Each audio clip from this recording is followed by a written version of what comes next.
Abra em Mateus capítulo 5. Deixe a palavra do Papai do Céu aberta aí, se você tiver no celular também. Abra esse texto no teu celular, capítulo 5.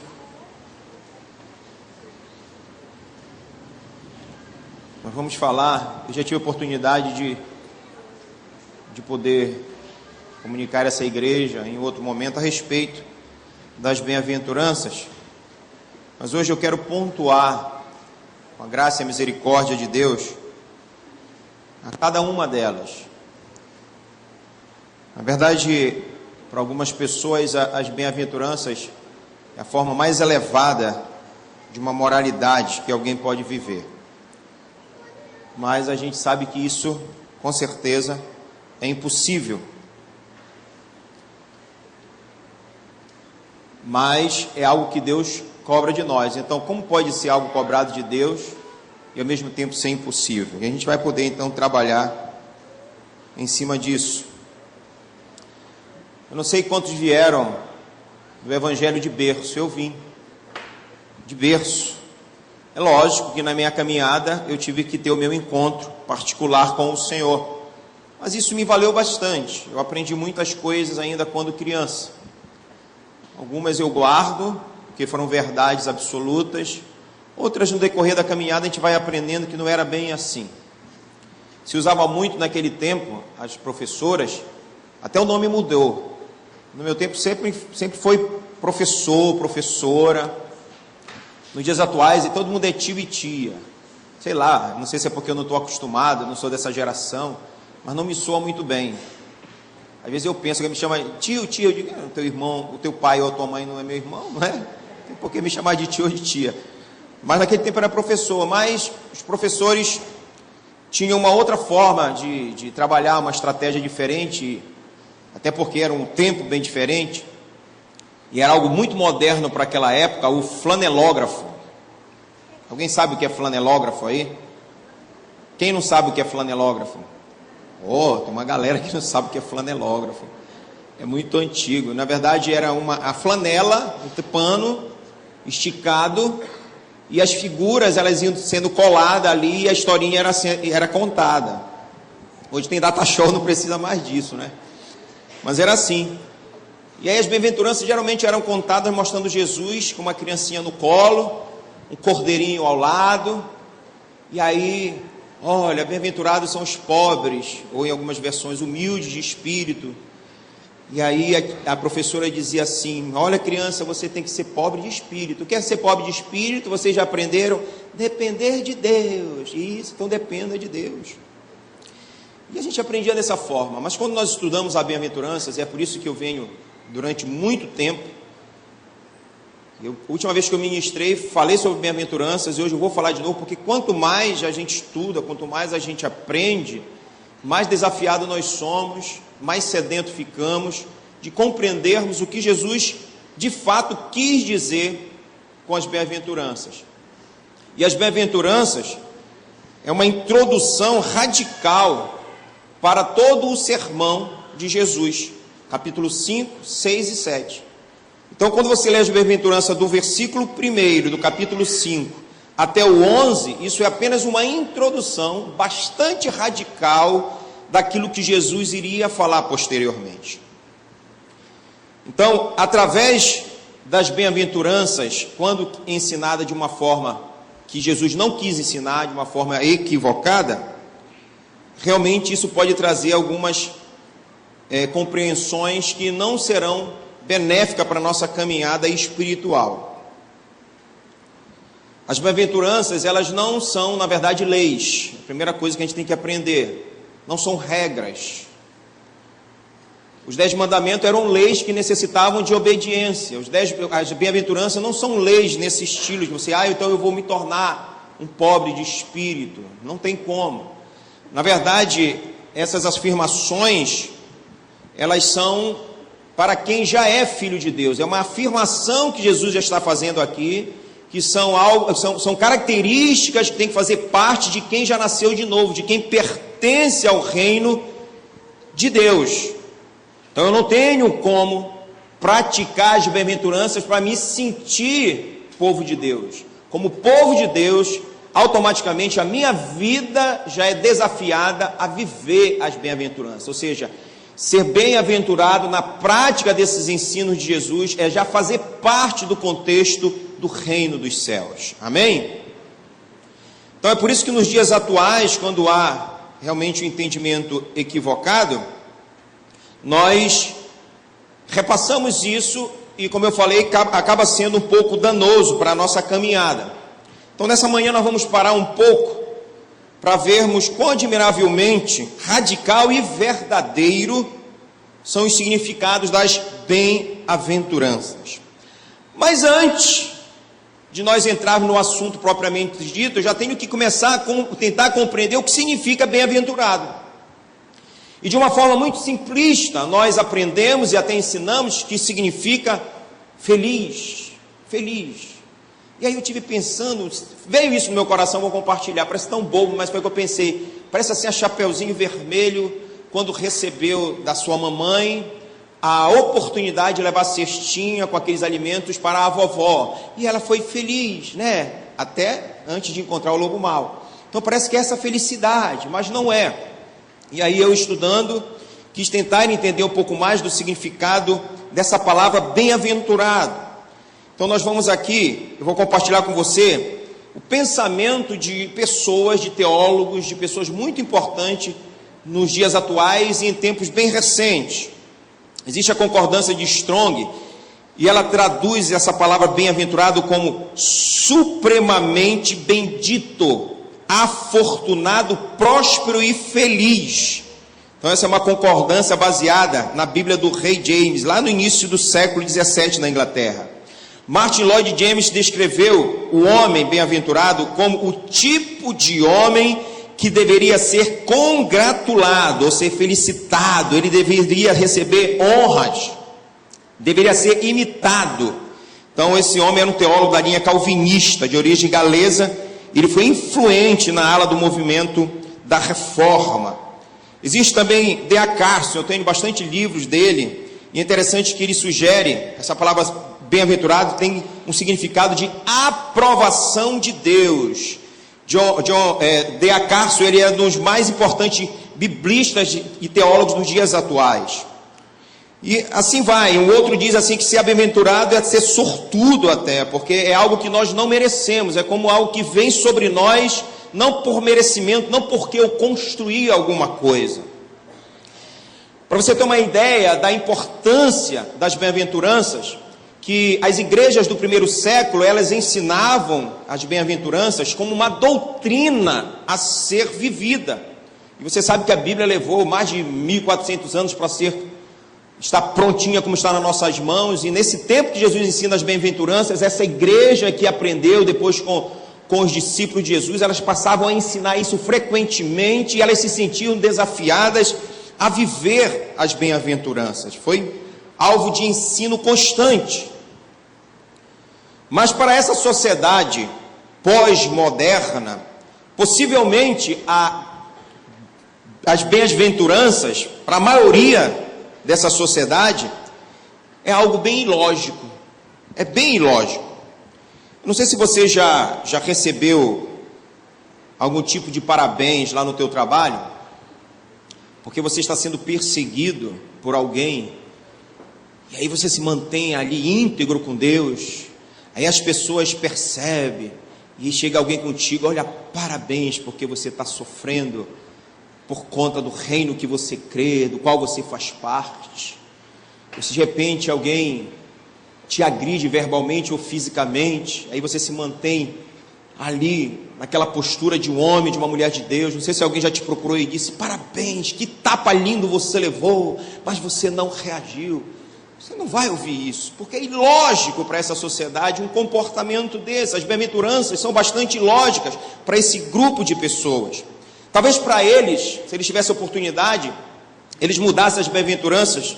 E eu escrevi algumas coisas aqui, eu fiquei imaginando, talvez alguns escrevessem, bem-aventurado são os autossuficientes, autoconfiantes e independentes.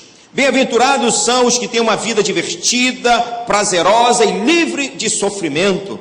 Bem-aventurados são os que se tornam famosos, né, Deus? Os famosos, bem-aventurados são os famosos. Bem-aventurados são os que têm os melhores currículos, porque as empresas irão, na verdade, disputar essa pessoa, vão te disputar. Bem-aventurados são os que recompensam o trabalho árduo, se opõem à ociosidade e julgam as pessoas apenas pelos méritos. Se ouve muito isso hoje em dia. Bem-aventurados que são apenas moderadamente comprometidos com a sua religião. Não precisa ser fanático não, esse negócio de morrer pelo evangelho não está na moda não. Mais ou menos vá para a igreja só e faça a sua parte domingueira e só fique nisso mesmo. Bem-aventurados que se preocupam apenas com as suas próprias coisas.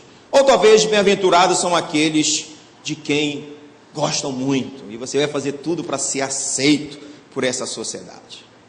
Mas Jesus está ensinando com as bem-aventuranças que o evangelho é totalmente contrário a esse tipo de entendimento, contrário ao que a maioria realmente espera.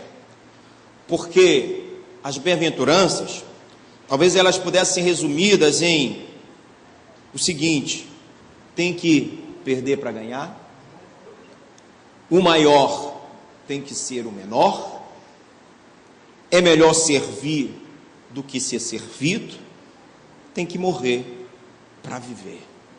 E é difícil nessa sociedade pós-moderna se aceitarem esta verdade que Jesus de fato queria nos ensinar. Então, as bênçãos do reino, amada igreja, parece o oposto de tudo o que a maioria das pessoas acaba valorizando, e é preocupante se algumas coisas desse mundo ainda roubam o lugar devido de Deus e das coisas de Deus. Porque senão nós estamos nos igualando a essa sociedade que pensa assim.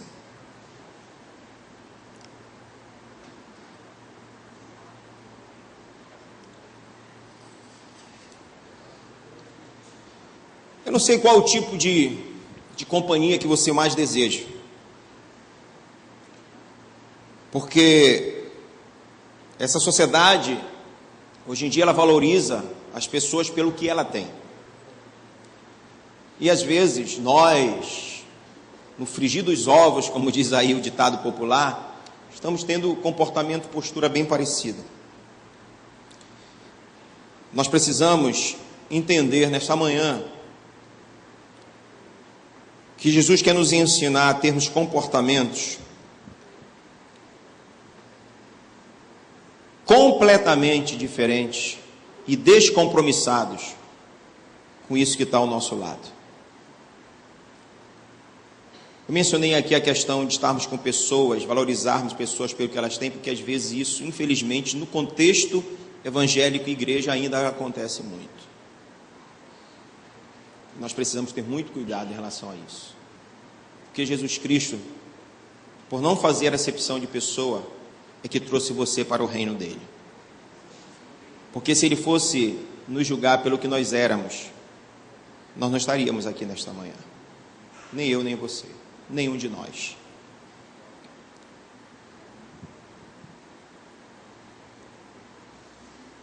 É muito interessante que se alguém ensinar as bem-aventuranças, tem que ensinar mostrando que elas não são um mandamento de moralidade, de me tornar, de fazer isso para merecer o reino do Senhor.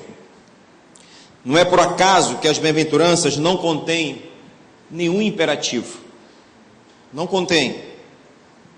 Pois já temos uma predisposição de tornarmos o cristianismo exatamente assim, um sistema de troca, de faça isso e receba isso. É o que nós temos visto. Muitas pessoas procuram o evangelho e se dedicam a alguma igreja, a uma religião, porque eles pensam, eu faço isso para receber aquilo outro. À medida que o Sermão do Monte ele avança, aí sim nós vamos entrar em algumas questões de pura obediência, de mandamento, é verdade. Após a introdução do capítulo 5, do versículo 1 ao 11, o que vem depois, na verdade, é apresentado como mandamento, mas até então não é. Já são, na verdade, posturas de quem já entendeu os 66 mandamentos que vêm depois. Quando você lê capítulo 5, 6 e 7, depois do versículo 11 do capítulo 5, 66 mandamentos são apresentados para nós, mas a introdução mostra a atitude, a vida de quem já entendeu esses 66 mandamentos, de quem já está envolvido com o reino de Deus. Mas antes disso, não. Agora, como eu posso viver, evidenciar através da minha vida as bem-aventuranças se eu ainda não entendi, se ainda eu não me comprometi com os ensinamentos, com os mandamentos do Senhor? Um dos ensinamentos, querido, e olha, é um assunto dos mais difíceis, eu não tenho nenhum temor em falar isso, porque eu sou defensor, porque Deus é Deus da família, amém? Alguém discorda disso, que Deus é Deus da família? Tem alguém que discorde disso? Creio que não. O Alexandre e a Cláudia, eles casaram, Deus estava ali como testemunha, amém? Sim ou não? Malaquias 2,14. Eu te pergunto, Deus que esteve ali como testemunha, está planejando lá na frente uma possível separação do Alexandre com a Cláudia, está? Claro que não. E quando você vai ler um dos 66 mandamentos que Deus está ensinando, ele está falando a respeito do divórcio. Então eu não posso ser um bem-aventurado, evidenciar as bem-aventuranças como alguém do reino de Deus, se eu quebro os princípios, se eu quebro os mandamentos do Senhor. Nenhum deles. Ah, pastor, e é perfeição? Só falando, não estou falando de perfeição, mas eu estou falando de dedicação, de empenho, de viver dia após dia, um comprometimento com o reino, inconformado com os nossos erros, dedicados dia após dia em acertar, em sermos íntegros com a verdade da palavra de Deus.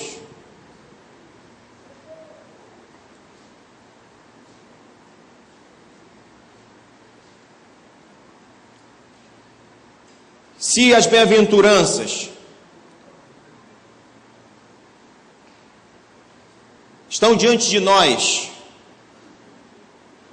como um modelo de quem vive a vida pertencente ao reino, e eu falei para você de que isso é bem impossível,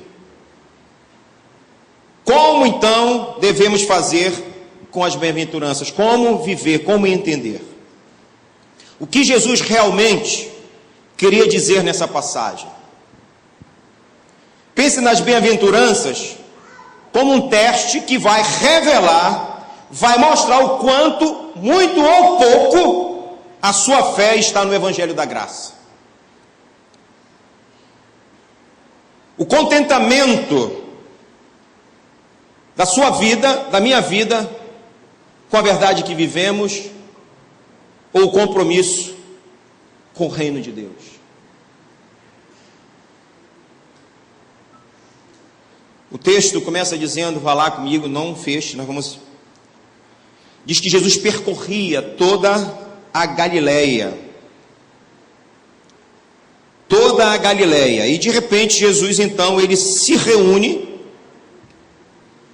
para, mais uma vez, a um determinado grupo, ensinar aquilo que ele já vinha ensinando.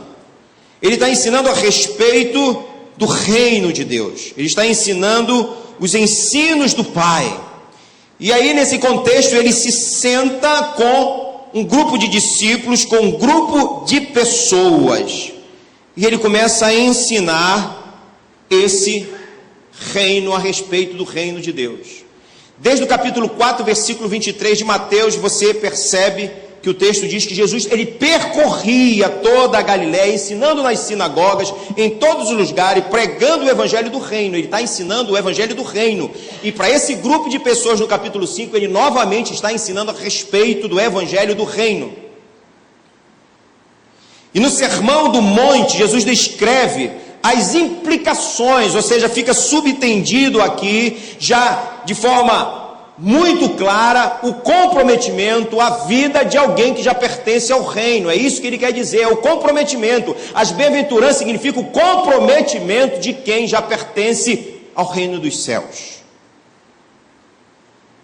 Agora, queridos, nós precisamos crer que se nós não participarmos com Cristo da sua vida, da sua morte, do seu sepultamento e da sua ressurreição, nós não teremos condições de sermos alguém que evidencia no dia a dia as bem-aventuranças, essa qualidade de quem pertence ao reino de Deus.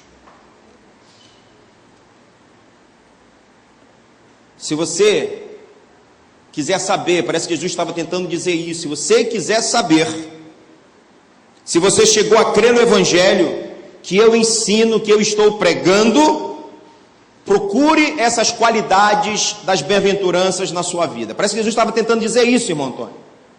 Se você quiser de fato ter certeza se você já creu, se recebeu os meus ensinamentos, procure essas qualidades na sua vida. E é isso que o Senhor está falando comigo há dias, está falando com você hoje, está falando conosco.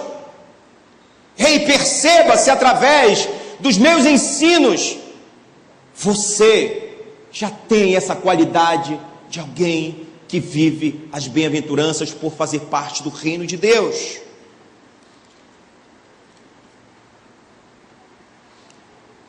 As bem-aventuranças pressupõem que você se converteu do seu pecado e de sua justiça própria para crer em Jesus como aquele que viveu a vida que eu e você nunca poderíamos ter vivido e morrer a morte que eu e você merecíamos. Mateus 5,3 diz que bem-aventurados são os humildes, em algumas versões pobres de espírito, porque deles é o reino dos céus. Ou seja, quem já é pobre de espírito, quem entendeu, melhor dizendo, que é de fato pobre de espírito, é alguém que já pertence a esse reino. Agora, o que é ser pobre de espírito? Porque no ensino, como eu falei, do flanelógrafo, vai dizer, é depender de Deus. Então dependa de Deus para você ser pobre de espírito. Mas na verdade, ser pobre de espírito é reconhecer que você é pobre de espírito. O homem mais longe de Deus que possa existir nessa época, ele é tão pobre de espírito como o homem mais achegado a Deus em nossa época, em nossos dias. Porque todos os homens, irmão Antônio, todos os homens, pastor Delso, todos os homens, Júnior, todos os homens, igreja, eu estou falando do gênero aqui, todos nós somos pobres de espírito. O homem pós-pecado é pobre de espírito, só que muitas pessoas ainda não reconheceram isso, não entenderam isso. Nós somos pobres de espírito.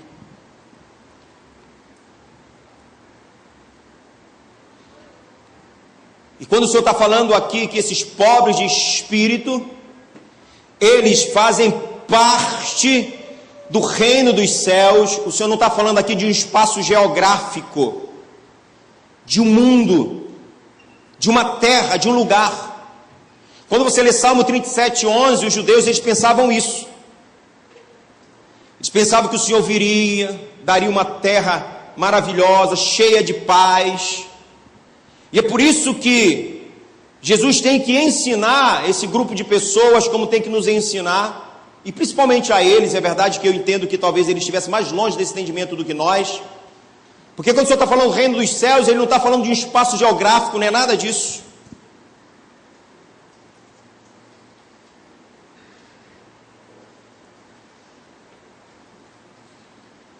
O reino dos céus já foi estabelecido pelo Senhor Jesus Cristo. O reino do céu está entre nós. Às vezes nós temos vivido uma vida cristã também pensando na eternidade, tão somente na eternidade. É verdade que lá é o desfecho de todas as coisas. Mas se eu pertenço ao reino dos céus, eu já tenho que experimentar os benefícios do reino dos céus aqui nesse tempo. Porque esse reino já foi estabelecido. Os pobres de espírito, eles já gozam, eles já vivem, na verdade, inserido no reino dos céus. O fato de você reconhecer que você é pecador, que a tua natureza decaída te colocou muito longe de Deus, e o fracasso já estava pré-estabelecido, o decreto final já tinha história contada a seu respeito, e quando nós reconhecemos que a nossa natureza decaída nos transformou em homens e mulheres pobres de espírito, quando nós reconhecemos isso, é o primeiro passo para grandes mudanças na nossa vida. É o primeiro passo para nós experimentarmos tudo que Deus tem para entregar àqueles que já pertencem ao reino dos céus. Tudo. Jesus ele tem um cuidado aqui, isso é teologia, de não falar reino de Deus, para que ele não ferisse, não agredisse os seus ouvintes, como se ali fosse a quebra do terceiro mandamento, de não falar o nome de Deus em vão. Então Jesus propositalmente ele fala reino dos céus. Amém? Está falando reino dos céus, mas ele está falando do reino de Deus. É só um cuidado que o Senhor tem realmente em não passar para os seus ouvintes uma possível quebra do terceiro mandamento, de não lançar o nome de Deus em vão.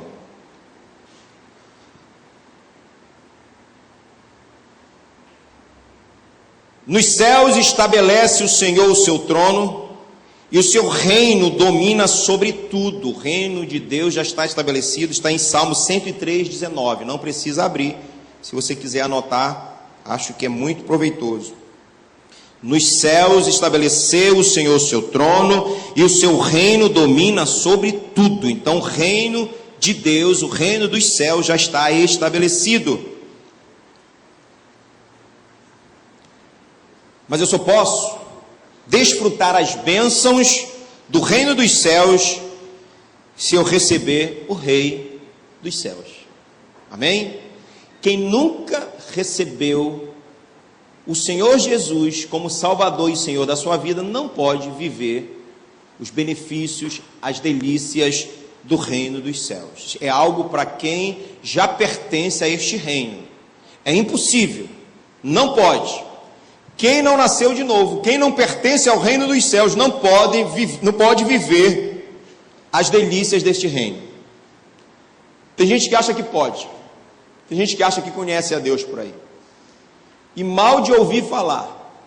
Mas eu espero que nessa manhã, todos nós aqui, não estejamos nessa condição, que de fato possamos conhecer a Deus, porque já nascemos de novo, já pertencemos a Ele, amém?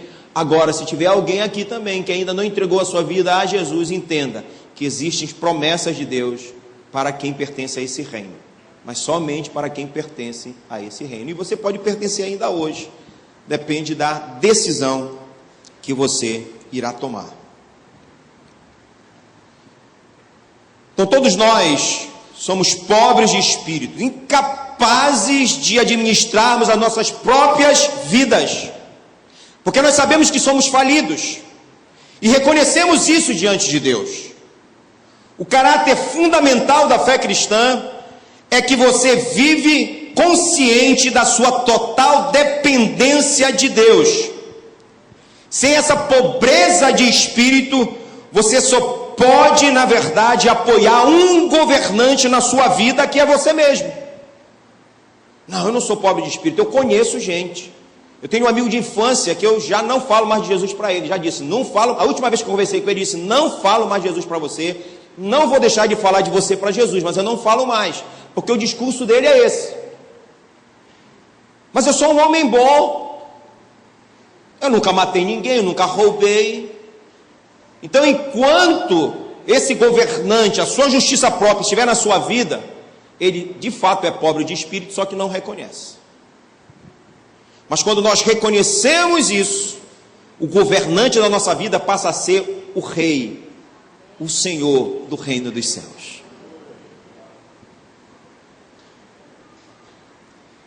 E nós só podemos receber esse Senhor e o reino dos céus, porque Ele é o Senhor desse reino em nossas vidas, através de algo chamado graça. não é pelo aquilo que você faz. É por isso que as bem-aventuranças não são conceitos, não são regras aqui, leis que você tem que seguir para que o reino faça parte da sua vida. Você já faz isso porque você pertence, porque você reconheceu que é pobre de espírito, e pela graça infinita de Deus, o Rei dos Reis estabeleceu o governo na sua e na minha vida. Mateus 5,4 diz que bem-aventurados os que choram. Não choram porque serão consolados, não é por isso. Muito embora esteja dizendo isso. Bem-aventurados que choram porque serão consolados. Então eu não devo chorar porque eu serei consolado. E esse choro aqui não é choro por desemprego, por morte de alguém. Eu falei esses exemplos da outra vez. Mas o segredo aqui desse consolo é que você vai ser consolado pelo Rei, chamado Rei Jesus. O Espírito Santo é consolador, sim ou não? É por Ele que nós seremos consolados. Porque eu vou chorar, querido, não somente porque agora eu já compreendi que eu sou pobre de espírito, mas eu vou chorar também por essa sociedade que é pobre de espírito e ainda não reconheceu isso. Eu vou chorar por aquelas pessoas por serem pobres de espírito, me feriram e me machucaram, mas eu choro por elas porque elas estão longe do Senhor, por isso elas procedem desse jeito. Eu começo a chorar pelas mazelas da minha vida e da vida do meu próximo também. Eu começo a reconhecer que eu sou pobre de espírito, que foi essa pobreza de espírito que me afastou de Deus e que lançou Jesus na cruz. Eu reconheço e eu choro, eu lamento pelos pecados que eu pratiquei e os pecados praticados por essa sociedade. Agora não é um choro falso, não é um choro provocado simplesmente por uma emoção, mas é provocado pelo entendimento, porque você percebe que o Cristo, que o Rei, que gerou o reino na sua vida, Ele estabeleceu isso por graça e por misericórdia, porque eu e você não éramos merecedores, e se eu não sou, se você não é, porque nós não éramos mesmo, essa sociedade não é, mas a mesma oportunidade que eu tive, eles precisam ter, e eu preciso ser boca de Deus, levar esse entendimento a eles também. E eu choro e eu lamento por isso, mas às vezes nós estamos preocupados apenas com o nosso umbigo. É assim: eu já sou salvo mesmo, dane-se os outros, o meu nome já está escrito no livro da vida, amém por isso. E a Bíblia diz que se eu estou na mão do Senhor, ninguém me arrebatará dela. Ei, mas as pessoas estão aí fora, elas ainda não estão nessa verdade, e nós devemos chorar e lamentar, porque nós éramos para estarmos lá também, mas a graça do amor se estabeleceu na nossa vida sem merecimento.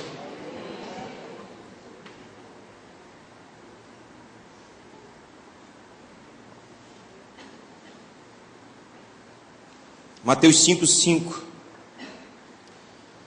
diz que bem-aventurados os mansos, porque herdarão a terra.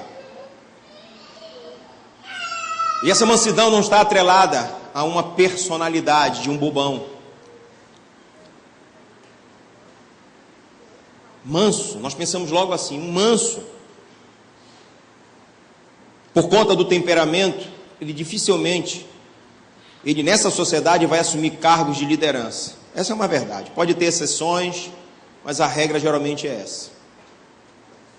Porque tem que ser dinâmico, proativo. Não é assim?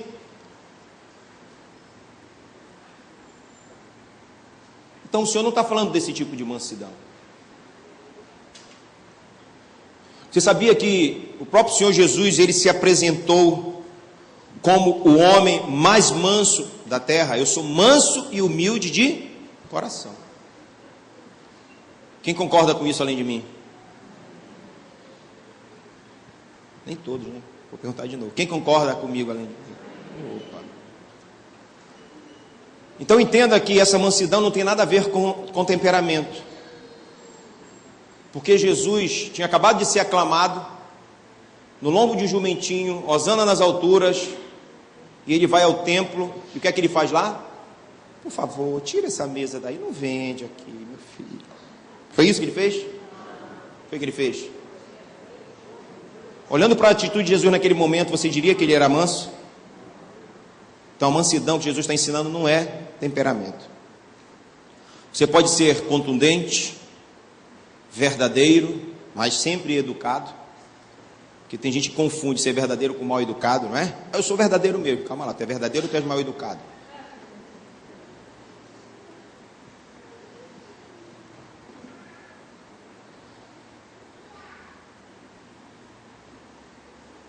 Mas Jesus disse que ele era manso e humilde de coração. Então, o que Jesus queria nos ensinar? Hebreus 5, 1 e 2, nós lemos ali que o sacerdote, ele conduzia o sacrifício também por ele mesmo. Por quê? Porque o sacerdote reconhecia que ele também necessitava de perdão. Jesus, ele, sendo manso e humilde de coração perfeito, ele é o nosso sumo sacerdote, o perfeito sumo sacerdote, amém? É isso que a Bíblia nos ensina. Mas esse sacerdote da antiga lei, ele sabia disso, ou seja, ele reconhecia o seu pecado. Ser manso, o que Jesus está dizendo aqui para nós, de sermos mansos porque herdaremos a terra, é termos um coração que o Senhor conhece. É um coração que reconhece as suas fraquezas. Nós já reconhecemos então que somos pobres de espírito, que nós devemos chorar pelos nossos erros, pelos erros de quem cometeu contra nós e pelos erros da sociedade. Mesmo quando alguém nos maltrata, nós precisamos ainda orar por essa pessoa, até pelos nossos inimigos. Você está com raiva dela, você tem vontade de chutar a mesa como Jesus chutou. Mas ao invés de maldizer, de acusar, de dizer que nunca mais vai orar, o Senhor nos recomenda a orarmos até pelos nossos inimigos. E ainda quando cruzarmos com essas pessoas, tratarmos essas pessoas com gentileza, com respeito, com afeto, com amor.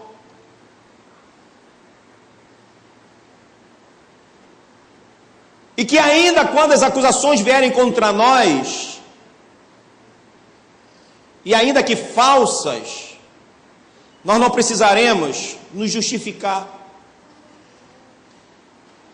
Porque Jesus, o manso e humilde de coração, foi afrontado, foi colocado numa cruz, e ele não se justificou em nenhum momento. Falava as verdades, ensinava as verdades, ensina as verdades, como está nos ensinando nessa manhã. Mas ele nunca se justificou. Nunca. O manso não precisa se justificar.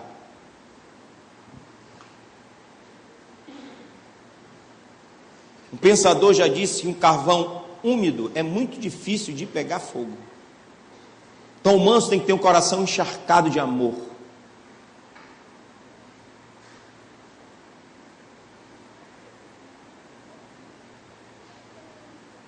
E principalmente quando esse ataque, essa calúnia, ela chega.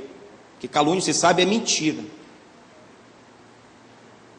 Ah, pastor, mas se pelo menos estiverem falando a verdade, tudo bem, eu aceito. Mas mentira eu não aceito. O manso aceita tanto as verdades quanto as mentiras. Porque hoje você é uma pessoa tocada por Deus, pelo Espírito Santo de Deus. Hoje você entende isso, mas antes você procedia do mesmo jeito.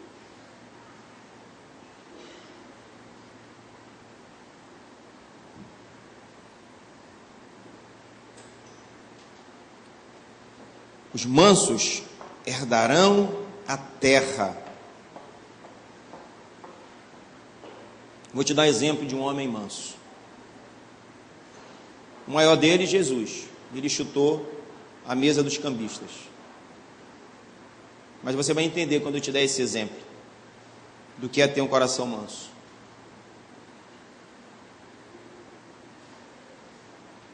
A Bíblia diz que Davi era um homem segundo o coração de Deus. E nós sabemos o que Davi fez. Adulterou, matou Urias, um homem sanguinário. Ele não construiu o templo, mesmo sendo um homem segundo o coração de Deus, porque as mãos dele eram mãos sanguinárias. mas era um homem segundo o coração de Deus. E o segredo em ser manso é exatamente reconhecer os nossos erros, aceitarmos calados, e mesmo as injúrias, nós suportarmos calados, porque se tem alguém que é o nosso justificador, esse alguém se chama Jesus Cristo. E ele suportou tudo, sem se justificar.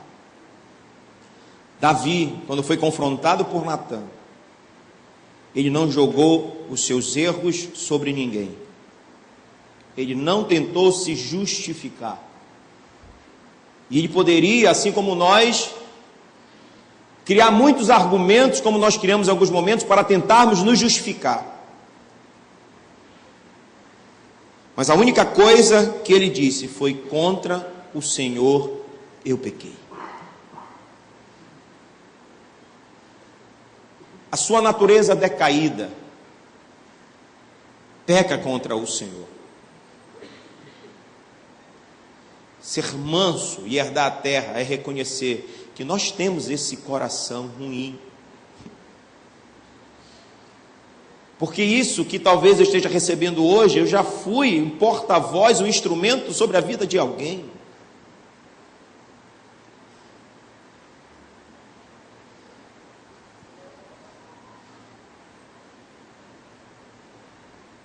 Deus vê o coração, diferente do homem, que julga pelo exterior, pelo que está vendo aqui fora, mas Deus conhece aqui dentro. Talvez você tenha errado tanto essa semana, em detrimento de outro, que está aí do seu lado. Mas talvez o olhar de Deus seja para você, como um homem segundo o coração dele, porque você reconhece a sua natureza.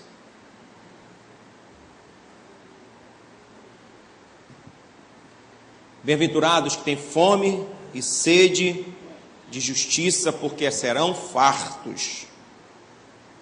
É interessante que Jesus, ele é o mestre por excelência.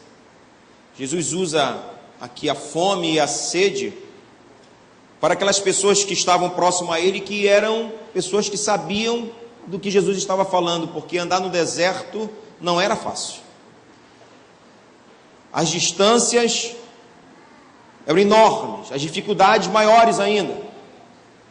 E nessa caminhada muitas pessoas sentiam fome, sentiam sede, e só poderiam matar a sua fome e a sua sede quando chegasse no lugar adequado para isso, porque no deserto não tem a vendinha do seu Manuel. Então ele sabia o que era ter fome e sede.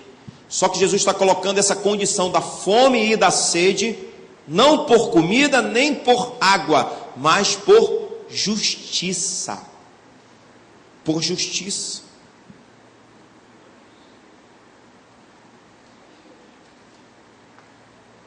E eu confesso que o fome e sede de justiça foi o mais trabalhoso para eu tentar entender. Porque o Senhor ele não aceita um padrão menor do que a justiça, que ele fala aqui, é a justiça de Deus. Ele não aceita um padrão menor, porque Deus ele é santo, amém? Santo, santo, santo é o Senhor, justo é o Senhor. Então ele não está trazendo essa justiça como algo inferior àquilo que ele é. Mas como se essa justiça advinda de um homem decaído é impossível? Como Deus requer que eu seja justo à semelhança dele, se isso é impossível? No mesmo capítulo 5, no versículo 48, tanto é que o Senhor diz que nós devemos ser perfeitos, como perfeito é o Pai Celeste, perfeito em justiça também. E o Senhor está usando aqui de justiça. É interessante que, quando nós analisamos gramaticalmente isso aqui é para marcar o objeto direto de um verbo transitivo. Eu não sou bom disso não, fui pesquisar, tá? É de justiça. É uma justiça abrangente. Não é um ato de justiça. Eu tenho que ser justo só como patrão, eu tenho que ser justo só como empregado, eu tenho que ser justo apenas como ministro de louvor na casa de Deus, eu tenho que ser justo apenas como líder de célula. é de justiça, é abrangente, é a justiça geral do mundo todo. É isso que o Senhor requer de mim e de você, uma justiça geral, comportamento de justiça em tudo, porque é assim que Ele é.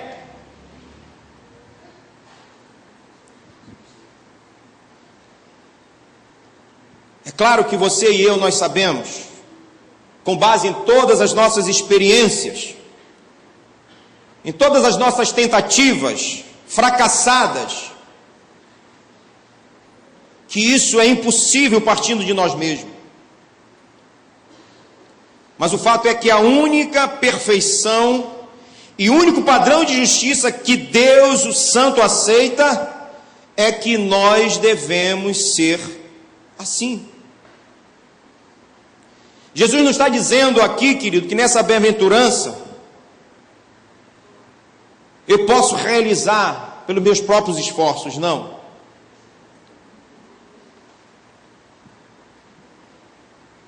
Ele está dizendo que mesmo sem eu poder atingir esse padrão, ele radicaliza dizendo, mas é isso que eu quero de você. Fome, imagine um cara com fome. Será que uma pessoa com fome, com muita fome, ele consegue fazer aqueles sulcos na terra, né? Arar a terra, jogar semente, esperar nascer para ele poder matar a sua fome? Será que alguém com muita sede, ele tem força, ele tem ânimo para cavar um poço bem fundo, jogar uma cordazinha, tirar água para beber? Claro que não. O que o Senhor está dizendo aqui, que eu sem poder ser esse justo, eu tenho que desejar ser esse justo.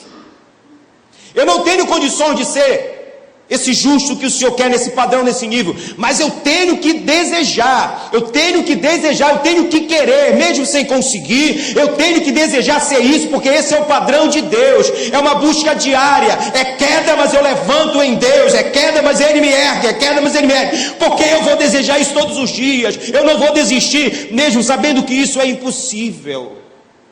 Tem gente que se acomoda. Já errei tanto, não tem mais jeito para mim. Tem jeito sim, você tem que ter fome e sede de justiça. Busque Deus todos os dias. Você vai cair quantas vezes tiver que cair, mas Deus, Ele vai te levantar se teu coração for sincero diante dEle.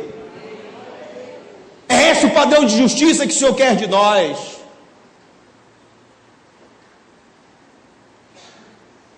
Às vezes nós estamos prontos para cobrar do outro esse padrão de justiça, porque ele cai, está vendo, ele não faz, é um sem vergonha, ele cai porque ele quer, não é, querido? É porque ele é pobre de espírito como eu e você. Mas nós temos que desejar esse nível de justiça. Eu não consigo, mas eu quero. É de glória em glória. O Deus que começou uma obra na minha vida, Ele disse que Ele é fiel em completar.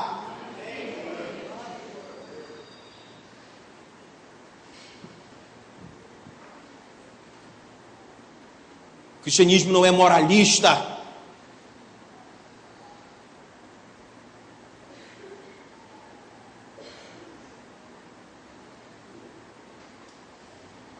E Deus sabe disso.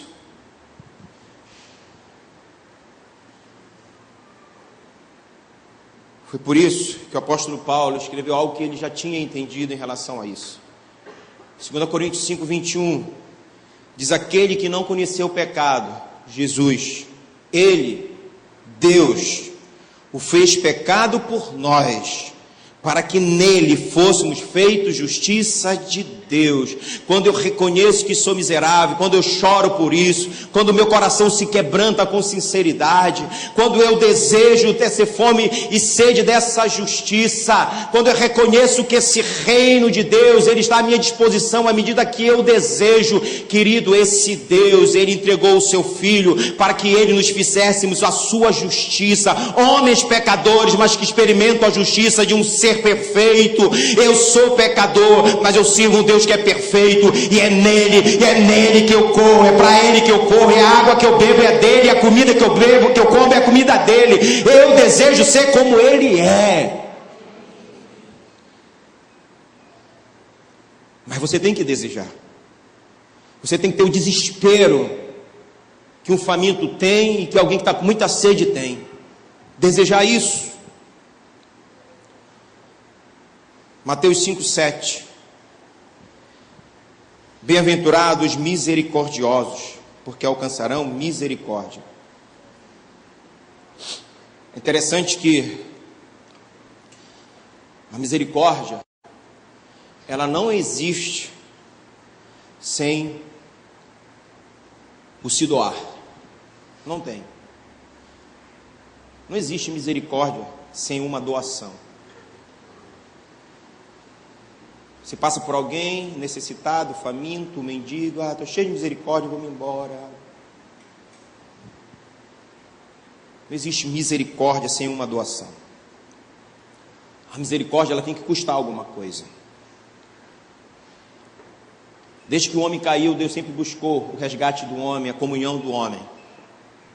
E isso se tornou possível quando a misericórdia do Senhor Jesus foi transformada numa doação, doação do Filho.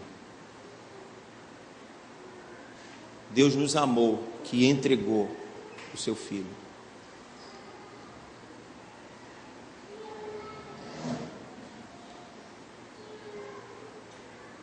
O pecado, ele nos tornou pessoas miseráveis. E Deus exerce a sua misericórdia quando nos resgata de nossa miséria. É uma miséria, querido, presente, que nos levaria a um desfecho cruel. Mas Deus nos visitou com a sua misericórdia. E a misericórdia de Deus se chama Jesus Cristo. Ele doou, por isso não existe misericórdia sem doação. Lucas 1, 78 e 79 fala exatamente isso. Só escute. Isso é um cântico de Zacarias, pai de João Batista. É um cântico. Poderiam até ser desafiados a tentar transformar esse cântico. Ele cantou, mas a gente não sabe como era a melodia. Mas no versículo 78 e 79, ele diz assim: graças à entranhável misericórdia de Deus, pela qual nos visitará o sol nascente das alturas, para alumiar os que jazem nas trevas e na sombra da morte, e dirigir os nossos pés pelo caminho da paz. Olha o que ele está dizendo, que o Senhor nos visitará, já nos visitou, com a sua entranhável misericórdia, chamada luz do mundo. Jesus, não existe misericórdia sem doação, sem dar algo. Você quer um exemplo? Leia Lucas capítulo 10, lá na parábola do bom samaritano, que tanto nós conhecemos, que vai de 30 a 37. O Senhor dá exemplo de 3 pessoas ali. Ele faz o desfecho com um samaritano, um rejeitado. E ele pergunta para aquele doutor da lei: qual dos 3 fez a coisa certa? Qual dos 3 amou mais o seu próximo? E Jesus ouve daquele doutor da lei o seguinte: o que exerceu de misericórdia. E sabe o que ele fez? Ele hospedou aquele homem, ele curou aquele homem. Olha ele se doando, ele investiu, deixou pago diárias para aquele homem estar ali. Então não existe misericórdia sem doação, não existe. E você sabe por que não existe misericórdia sem doação? Porque você foi alvo, eu fui alvo da misericórdia de Deus. Deus fez algo para nos alcançar, para nos tirar da miséria. E o sentimento que envolveu o coração do Senhor para me tirar da miséria tem que ser o mesmo sentimento a me envolver pela vida das pessoas. O Senhor não aceita menos do que isso para aqueles que pertencem ao reino dos céus. Você entende isso, igreja? Bem-aventurados limpos de coração, Mateus 5:8. Porque verão a Deus. No entendimento bíblico, o coração envolve as emoções, o intelecto e a vontade. O nosso coração tem emoções, pensa e deseja.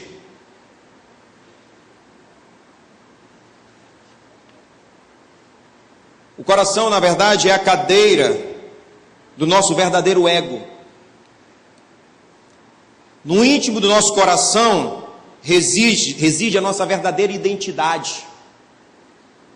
Lucas 6,45 diz assim: o homem bom do bom tesouro do coração tira o bem, e o mal do mau tesouro tira o mal, porque a boca fala do que está cheio o coração. Jesus disse aqui que o que você faz, o que eu faço, com as mãos e com a boca, expressa realmente o nosso coração.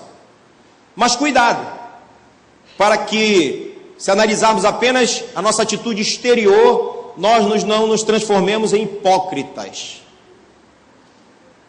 Porque existem pessoas que estão no contexto igreja, que têm atitudes maravilhosas externas, que ninguém nunca viu esse homem falando mal de ninguém, que ninguém nunca viu essa mulher maldizendo ninguém, as atitudes exteriores são perfeitas,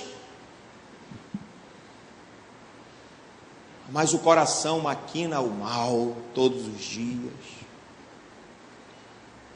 deseja o mal, sorri com vontade de morder a outra pessoa. Pureza de coração não significa ter um coração perfeito, impecável, não é isso. Essa bem-aventurança, na verdade, acaba sendo uma grande ironia, como as demais. Ironia da fé cristã. Uma pessoa que tem pureza de coração reconhece diante de Deus e das outras pessoas que ainda não é totalmente pura de coração. E aí a importância do discipulado. Pensei nisso. Agora procure sempre uma pessoa confiável, porque um dos grandes problemas está aqui.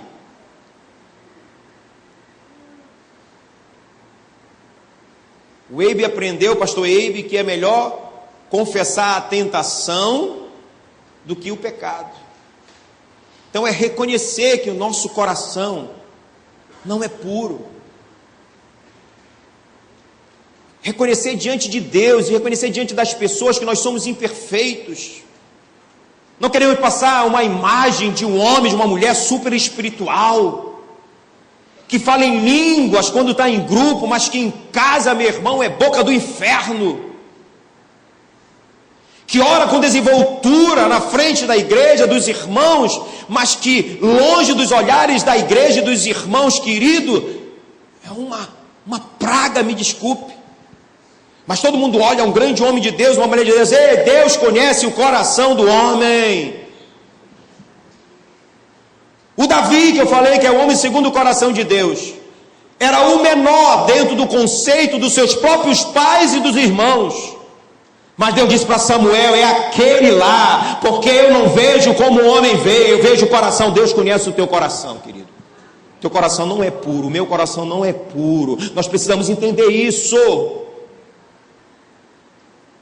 Ser puro de coração é reconhecer que nós não somos puros de coração, mas que nós desejamos a cada dia a melhora, o toque do Espírito, para que tenhamos um coração que agrade a Deus.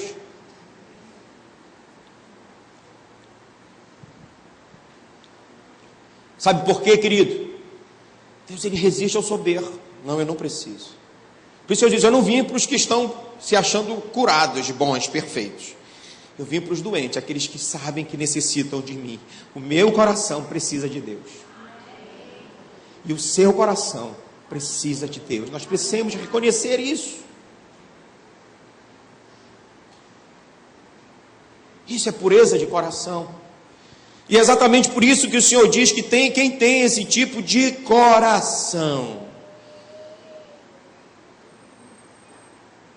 verão a Deus. Porque Deus resiste aos soberbos, mas Ele dá graça aos humildes. Os que reconhecem, têm relacionamento com Deus logo Deus se apresenta, porque Ele reconhece que você tem um coração puro, porque você entende que você é imperfeito. Está em Tiago 6,4, se você quiser anotar.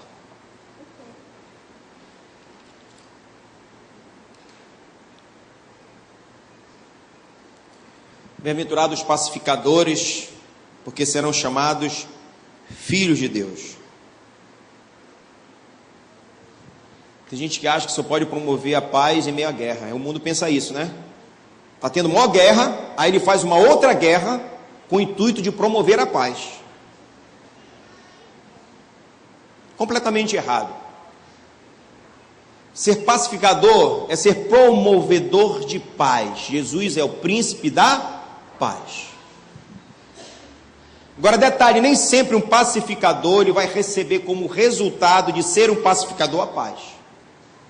Porque a Bíblia diz que quem recebe esse reino, na verdade, e ele disse que ele veio não para exercer a paz, às vezes em alguns momentos até para trazer discórdia dentro de uma família. Eu recebi um jovem essa semana, inclusive, que ele entrou aqui, já ia dar 2 horas da tarde, eu estava preparando essa palavra aqui, ele disse: pastor, eu queria conversar, o senhor pode? Pode. Entrei com ele, e eu estou muito aflito, que foi, eu aceitei Jesus, o senhor era meu irmão na minha casa, um jovem, 18 anos, fez 18 anos recente, uma vida muito longe de Deus, com práticas terríveis.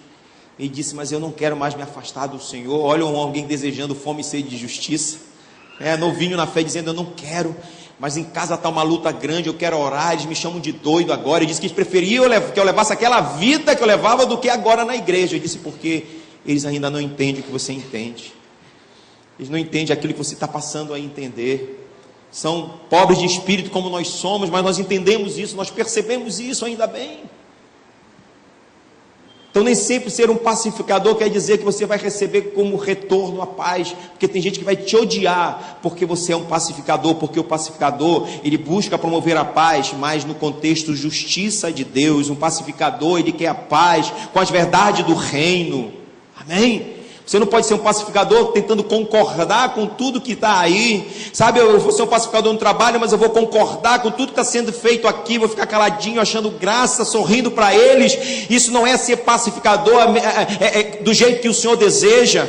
Promover essa paz é pautada na justiça de Deus, é um posicionamento contrário a tudo, mas mostrando para as pessoas que esse Jesus também quer mudar a vida dela, e ela pode até achar isso bom. Alguns vão dizer: legal, eu gosto da tua religião, eu sou simpatizante, mas quando você aperta essa pessoa, querido, quando você mostra as verdades da justiça de Deus, ela não vai ser seu amigo, sua amiga, não tem como, porque nós não temos aliança com esse mundo, não tem jeito. O evangelho que é apresentado aí para agradar a todo mundo não é o evangelho do reino dos céus, não, querido. Não tem ninguém compromissado com o reino dos céus que agrada a esse mundo. Não existe essa possibilidade, é engano. Às vezes a igreja, no afã de agradar, está colocando algumas programações no seu contexto para poder agradar a todos. Eu gosto dessa igreja, eu sou simpatizante dessa igreja. Aperta ela com a verdade do reino de Deus para te ver se ela vai ficar, querido. Não fica. Promover essa paz é mostrar a verdade da justiça de Deus, porque conhecereis a verdade vos libertará. Aqueles que recebem essa justiça de Deus entenderão o que é paz. Eu falei outro dia aqui uma experiência de John Wesley. 4 dias que ele não era perseguido, 4 dias que ninguém jogava nada nele, e ele disse: que foi? Eu mudei, Senhor, estou compactuando com o mundo, ninguém me persegue mais, o que está acontecendo? E ele ficou aflito. E ele foi orar. Quando ele está orando, um tijolo passou perto do nariz dele. Pai, ele olhou: glória a Deus, Senhor, eu continuo mesmo. Se promove a paz com a justiça de Deus. Mas você pode ganhar muitos inimigos com isso, mas você não vai perder a paz, porque o príncipe da paz habita dentro de nós. Sabe, queridos, e depois de todo esse entendimento, depois de viver essa verdade, porque eu já sou do reino de Deus, você não deve esperar nada menos do que o que eu vou ler para terminarmos. Eu peço que você fique de pé.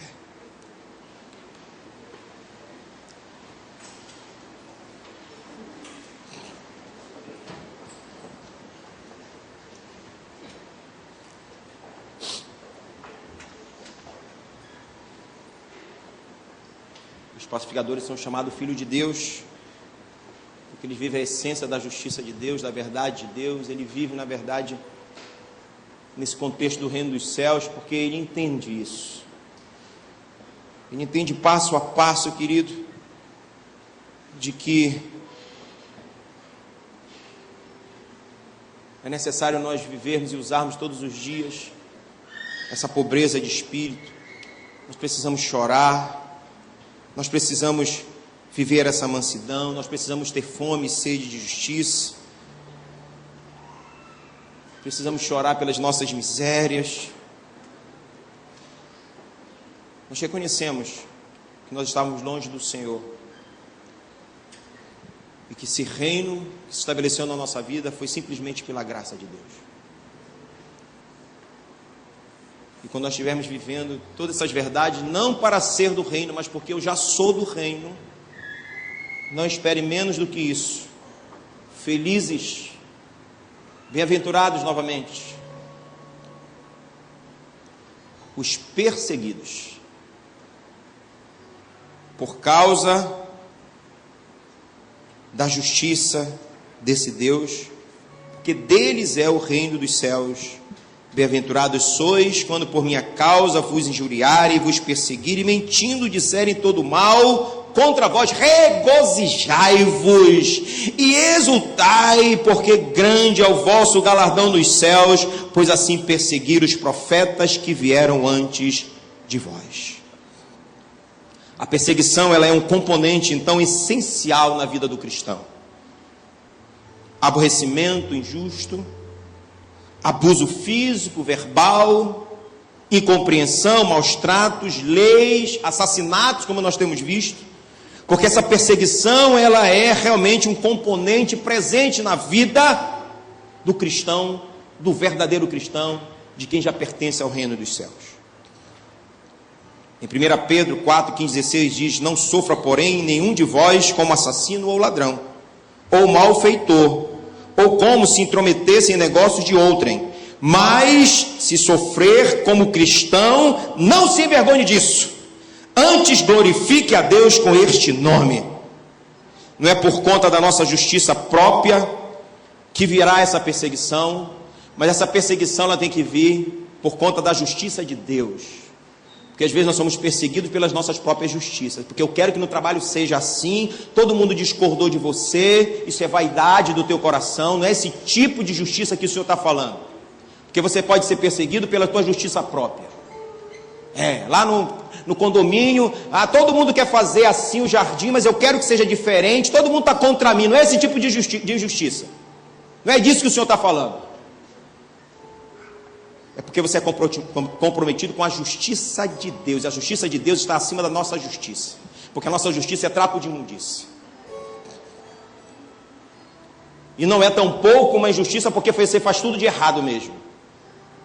Faz tudo de errado, está fazendo tudo errado, e todo mundo já percebeu que você é essa pessoa, todo mundo te persegue, todo mundo percebe, porque você é errado. O que o Senhor está dizendo, que essa perseguição, ela vem sobre a vida dos verdadeiros filhos de Deus, de homens e mulheres que já pertencem ao reino, isso é fato.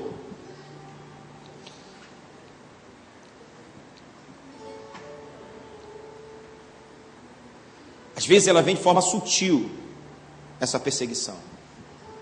Não é com ofensa, como eu falei, não é com perseguição, não é nada verbal, não é violência, vem coisas sutis do tipo, olha essa perseguição. Teu imposto de renda, pastor, me lembrei do pastor Monteiro, né? Isso. Faz errado a tua declaração aí, para que tu possas ser ressarcido de valores maiores. Isso é uma perseguição contra o teu caráter, que deve ser um caráter do homem e de uma mulher de Deus. Diga não para isso também. Porque se você fizer e passar e cair na malha fina, não vai dizer: eu estou sendo perseguido pelo governo, porque você mereceu. A luz veio ao mundo, e os homens amaram mais as trevas do que a luz, porque as suas obras eram más. Pois todo aquele que pratica o mal aborrece a luz, e não se chega para a luz, a fim de não serem arguidas as suas obras. João capítulo 3, de 19 até o 20. O que torna os perseguidos tão bem-aventurados então? Jesus não diz realmente que a justiça os torna bem-aventurados. Em vez disso, Jesus diz que é a perseguição que os torna bem-aventurados. Amém? O que torna bem-aventurados não é a justiça.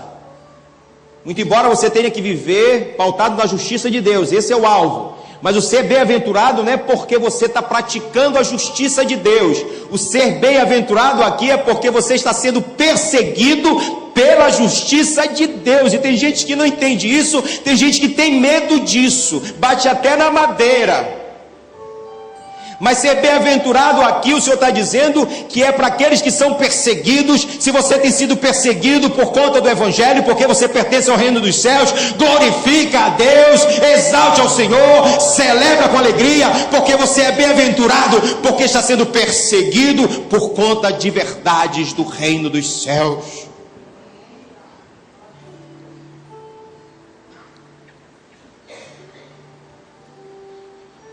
Então a justiça, a perseguição, nos torna bem-aventurados.